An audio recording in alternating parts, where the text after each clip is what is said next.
Hi, this is Preetha and you're watching Dakshin Curry. It's winter time and during winters I love to sit in a corner, read a book and have a hot cup of soup with me. Now usually we make rasam and I'm sure that you guys can also have rasam like soup, and my favorite soup is the Mysore Rasam. Today I'll show you how to make Mysore Rasam. It's nice and flavorful because of a paste that goes into it, and not too very exotic ingredients, really easy to make.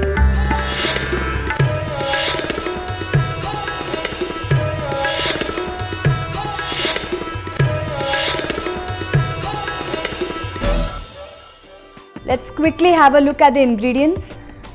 I'll be using hing, curry leaves, dhania seeds which is also called as coriander seeds, dried red chillies, black pepper, cumin seeds, chana dal and khopra, which is nothing but a dried form of coconut, and we'll make a paste out of this and we'll go into the coconut, the entire paste later.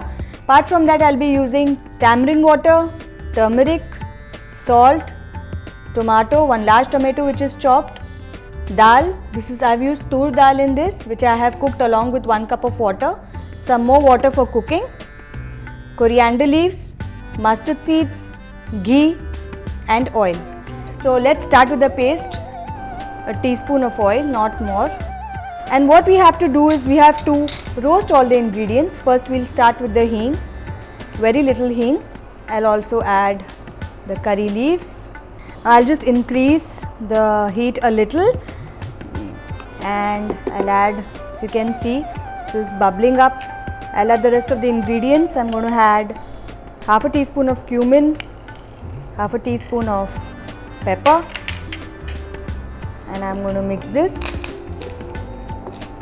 As you can see, the oil is really hot and we don't want our masalas to burn, so we'll reduce the flame. We'll quickly add our chillies, 1 tablespoon of dhania,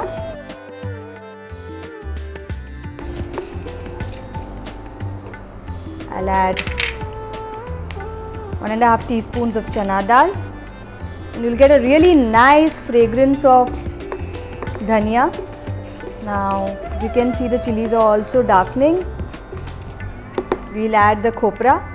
Now, what you can do is you can saute the khopra separately also. Ensure that you cook it well so that the shelf life is more. Now if you don't have khopra and say you want to make it with fresh coconut, you can also do that. So let's switch this off. As you can see, it's almost ready. I'm just going to allow this to cool down and then I'm going to make it into a paste. So our mixture has cooled down, and what I have done is I have taken very little water and I have ground it into a nice paste. As you can see, this is how the paste looks. Now this is not a very fine paste, it's got a lot of body to it, so it's a little coarse. If you want to make it nice and smooth, you can do that also. So let's start. I have a saucepan here and I am again going to put it on the saute function. You can also put it in the heat milk function. Now I'm adding tamarind and I'm going to add equal quantity of water. Now this is 1 gooseberry size tamarind. Now you must have noticed that most of our rasams, there are very few rasams where we don't use tamarind, wherein if you are making say a quick rasam, you don't use tamarind in that, we just make it with tomatoes. Otherwise also for lemon rasam, we don't use tamarind. Adding little bit of turmeric.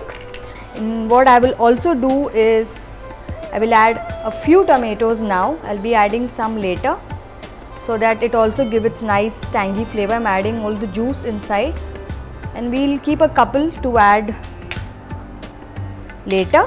Now let's allow this to boil away nicely and then we'll add the rest of the ingredients. As you can see, this is boiling away. I'll just reduce the flame and you will then be able to make out that how much it has reduced.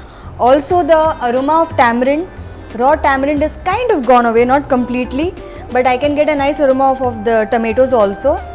And at this stage what I am going to do is I am going to add the dal water. Now if you notice, the dal water that I have used is not very thick because I have added chana dal in the paste. So it's going to give enough thickening. I have used around 2 tablespoons of dal and I have cooked it. So it's nice and thin. Now what some people do is they combine the paste along with the dal, they whisk it well and then they add it. Same time I'm going to just add a little bit of curry leaves. I'll add the rest of the tomatoes and I will allow this to come to one boil quickly. I have used Khopra in this recipe, to make the paste. Now if you are in a hurry and you do not have Khopra and you want to make it with freshly grated coconut, what you need to do is take a teaspoon of oil, probably sesame seed oil or coconut oil, and saute your coconut really well. So chop it up finely or probably grate it, saute it really well till it's nice and crisp, probably pinkish brown, and then use it in the recipe. At this stage what I'm going to do is I'm going to add this paste and add. I know that the tomatoes are nice and sour and I don't want the rasam to be very khata or tangy. So I'm going to add a little bit of water. I'm going to now allow this to simmer. In the meanwhile, what I'm also going to add is some coriander along with the stems, and we'll allow this to boil nicely. And last but not the least, the salt. You can't forget the salt. So let's add the salt. And now once you've added the salt, once you've basically added the paste, you don't want the rasam to boil, you just want it to simmer. What will happen is the masala is going to simmer really well with the rest of the liquids and it's all going to float on top. And that's what you want, gentle simmering.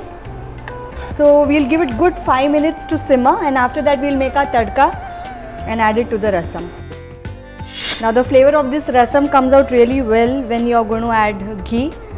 So do that, around a teaspoon of ghee, and I will add mustard seeds to that. And once this crackles, we'll add our curry leaves. So as you can see, this is just starting to crackle. This is crackling away, the curry leaves. And what we are going to do is now just switch off the flame. If you want, you can add a little bit of hing powder at this stage. It's going to taste really good.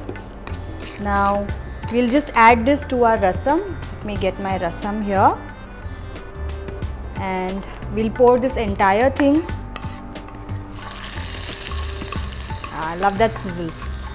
Now what I'm going to do is I'm going to just keep this aside for a couple of minutes so that all the flavors get infused, and once that happens, I'm going to serve this. So as you can see, our Mysore Rasam is ready. I've placed it in short glasses. I'm just going to garnish this. Classy way of doing it. Now that you have watched this video, what are you waiting for? Make this rasam really quick and please get back to me with your feedback. Do like the recipe if you really liked what you saw. Comment on it, share the recipe and hit subscribe on India Food Network. Until next time, it's Preetha signing off. Bye.